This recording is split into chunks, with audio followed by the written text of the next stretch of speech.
ഐശ്വര്യത്തിൻ്റെയും സമ്പത്തിൻ്റെയും ദേവതയായ മഹാലക്ഷ്മിയുടെ അവതാരമാണ് മാതാറാണി എന്നും ത്രികുടദേവി എന്നും വിളിക്കപ്പെടുന്ന വൈഷ്ണോദേവി. ജമ്മു കാശ്മീരിലെ ത്രികുടപർവ്വത നിരകളിലാണ് വൈഷ്ണോദേവി ക്ഷേത്രം സ്ഥിതി ചെയ്യുന്നത്. ഇവിടേക്കുള്ള യാത്ര തന്നെ വേറിട്ടൊരനുഭവമാണ്. ലക്ഷക്കണക്കിന് ഭക്തർ ആരാധിക്കുന്ന വൈഷ്ണോദേവിയുടെ ചിത്രം ആലേഖനം ചെയ്ത നാണയങ്ങൾ റിസർവ് ബാങ്ക് ഓഫ് ഇന്ത്യ പുറത്തിറക്കിയിട്ടുമുണ്ട് എന്നറിയുമ്പോഴാണ് ഭാരതീയ സംസ്കൃതിയിൽ ദേവിക്കുള്ള പ്രാധാന്യം എത്രമാത്രമെന്നറിയാൻ കഴിയുകയുള്ളൂ. വൈഷ്ണോദേവി ക്ഷേത്രത്തെക്കുറിച്ച് കൂടുതൽ വിവരങ്ങൾ അറിയാം. ലക്ഷ്മി, സരസ്വതി, പാർവതി എന്നീ 3 ദേവികളുടെയും ചൈതന്യം ഒത്തുചേർന്നതാണ് വൈഷ്ണോദേവി എന്നാണ് ഐതിഹ്യം. അസുരന്മാരുമായി നീണ്ടകാലത്തെ യുദ്ധം പരിസമാപ്തിയിലെത്തിയതിനു ശേഷം 3 ദൈവിക ശക്തികളും ഒരുമിച്ച് ചേർന്നുവെന്നും അതിൽ നിന്നും ഉയർന്ന ചൈതന്യത്തിൽ ഒരു പെൺകുട്ടി പ്രത്യക്ഷമായി എന്നും ഐതിഹ്യത്തിൽ പറയുന്നു. തൻ്റെ ജന്മോദ്ദേശം എന്തെന്ന് ചോദിച്ച പെൺകുട്ടിയോട് ദക്ഷിണേന്ത്യയിലെ രത്നാകരൻ്റെ പുത്രിയായി ജനിക്കുവാനും സമ്പൂർണ്ണ ജ്ഞാനം ലഭിച്ചതിനു ശേഷം ഭഗവാൻ വിഷ്ണുവിൻ്റെ ചൈതന്യത്തിൽ ലയിക്കണമെന്നും ദേവിമാർ പറഞ്ഞു. സീതാന്വേഷണത്തിനിടയിൽ ദക്ഷിണേന്ത്യയിലെത്തിയ ശ്രീരാമനോട് ആ പെൺകുട്ടി ആ ചൈതന്യവുമായി ലയിക്കണമെന്ന് ആവശ്യപ്പെട്ടു. എന്നാൽ തൻ്റെ യാത്രാദ്ദേശം നിറവേറ്റിയതിനു ശേഷം മടങ്ങിയെത്തിയതിനു ശേഷം അവൾക്കടുത്തെത്താമെന്നും തന്നെ തിരിച്ചറിഞ്ഞാൽ അപ്പോൾ ആ ചൈതന്യത്തെ താൻ സ്വീകരിക്കാമെന്നും ശ്രീരാമൻ വാക്കു നൽകി. സീതാന്വേഷണം പൂർത്തിയാക്കി മടങ്ങവേ ഒരു വൃദ്ധൻ്റെ രൂപത്തിലായിരുന്നു ശ്രീരാമൻ അവൾക്ക് മുൻപിലെത്തിയത്. ശ്രീരാമനെ തിരിച്ചറിയാൻ കഴിയാത്ത അവൾക്ക് തൻ്റെ മുൻപിൽ യഥാർത്ഥ രൂപം പ്രദർശിപ്പിച്ചതിനു ശേഷം വിഷ്ണു ചൈതന്യത്തിൽ അലിയാൻ ഇനിയും കഠിനാധ്വാനം ചെയ്യേണ്ടതുണ്ട് എന്ന് ഓർമ്മിപ്പിച്ച ശ്രീരാമൻ ഉത്തരദിശയിലേക്ക് യാത്ര ചെയ്യാനും അവിടെ ത്രികുടപർവ്വതത്തിൻ്റെ താഴ്വരയിൽ ആശ്രമം സ്ഥാപിച്ച് ആത്മീയ ശക്തി കൈവരിക്കാനും ആവശ്യപ്പെട്ടു. കൽക്കി അവതാര സമയത്ത് അവളുടെ ചൈതന്യം തന്നിൽ ലയിക്കുമെന്നും ശ്രീരാമൻ പറഞ്ഞു. ആശ്രമ ജീവിതത്തിനിടയിൽ മഹായോഗി ഗോരഖ്നാഥ്ജി ഇതിനെക്കുറിച്ച് അറിയാനിടയായി.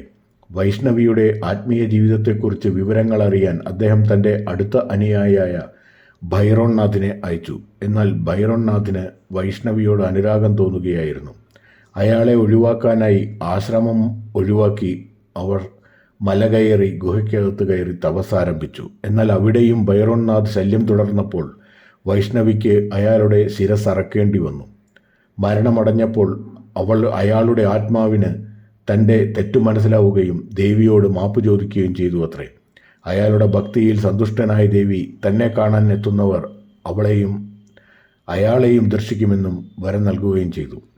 പിന്നീട് വൈഷ്ണവി തൻ്റെ മനുഷ്യ ശരീരം ഉപേക്ഷിക്കുകയും തൻ്റെ ചൈതന്യം ഒരു 3 ശിരസ്സുകളുള്ള ശിലയിൽ ലയിപ്പിക്കുകയും ചെയ്തു. ആ ശിലയാണ് ഇന്ന് പാറയ്ക്കുള്ളിലെ ഗർഭഗൃഹത്തിൽ സ്ഥാപിച്ചിരിക്കുന്നതും ആരാധിക്കപ്പെടുന്നതും. ഗർഭഗൃഹത്തിനുള്ളിൽ സ്വയംഭൂവായ ഒരു ശിലാരൂപമാണ് ഇന്ന് ആരാധിക്കപ്പെടുന്നത്. താഴെ അത് ഒരു ശില മാത്രമാണെങ്കിൽ ഇതിൻ്റെ മുകൾ ഭാഗത്ത് 3 വ്യത്യസ്ത ശിലകളായാണ് കാണപ്പെടുന്നത്. പിണ്ടികൾ എന്നറിയപ്പെടുന്ന 3 ശിരസ്സുകളിൽ വലതുഭാഗത്തുള്ളത് കാളിമാതാവായും നടുവിലുള്ളത് മഹാലക്ഷ്മി ദേവിയായും ഇടതുഭാഗത്തുള്ളത് സരസ്വതി ദേവിയുമായിട്ടാണ് ആരാധിക്കപ്പെടുന്നത്. 30 മുക്കോടി ദൈവങ്ങളുടെയും സാന്നിധ്യം ആ ഗുഹയ്ക്കകത്തുണ്ടെന്നാണ് വിശ്വസിക്കപ്പെടുന്നത്. 98 അടി നീളമുള്ള ഗുഹ ആരംഭിക്കുന്നിടത്ത് വക്രതുണ്ട ഗണപതിയുടെ ഒരു വിഗ്രഹമുണ്ട്. അതിനു സമീപമായി സൂര്യദേവനെയും ചന്ദ്രദേവനെയും സൂചിപ്പിക്കുന്ന അടയാളങ്ങളും കാണാം. ആരതിയാണ് ക്ഷേത്രധർമ്മങ്ങളിൽ പ്രധാനപ്പെട്ടത്. ദിവസേന 2 തവണ ആരതി നടത്തും. 2 മണിക്കൂർ വീതം നീളുന്ന ഈ കർമ്മം രാവിലെ സൂര്യോദയത്തിന് മുൻപും വൈകുന്നേരം സൂര്യാസ്തമനത്തിന് ശേഷവുമാണ് നടത്തുന്നത്. ആരതി സമയത്ത് ഭക്തർക്ക് ഗുഹയ്ക്കകത്തേക്ക് പ്രവേശനം ഉണ്ടായിരിക്കില്ല. അതിനുശേഷം ജലം, പാൽ, നെയ്യ്, തേൻ എന്നിവ കൊണ്ടുള്ള അഭിഷേകമുണ്ടാകും. പിന്നെ വിഗ്രഹം അലങ്കരിച്ചതിനു ശേഷമാണ് ഭക്തർക്ക് പ്രവേശനം അനുവദിക്കുക. ഗർഭഗൃഹത്തിനുള്ളിലെ ആരതി കഴിഞ്ഞാൽ ഗുഹാമുഖത്തും ആരതി നടത്തും. അത് ഭക്തർക്ക് ദർശിക്കാനാകും. ഭക്തർക്ക് ഒറ്റയ്ക്കോ പരമാവധി 5 പേരടങ്ങുന്ന സംഘമായോ പ്രത്യേകം ആരതിയും പൂജയും ചെയ്യാവുന്നതുമാണ്.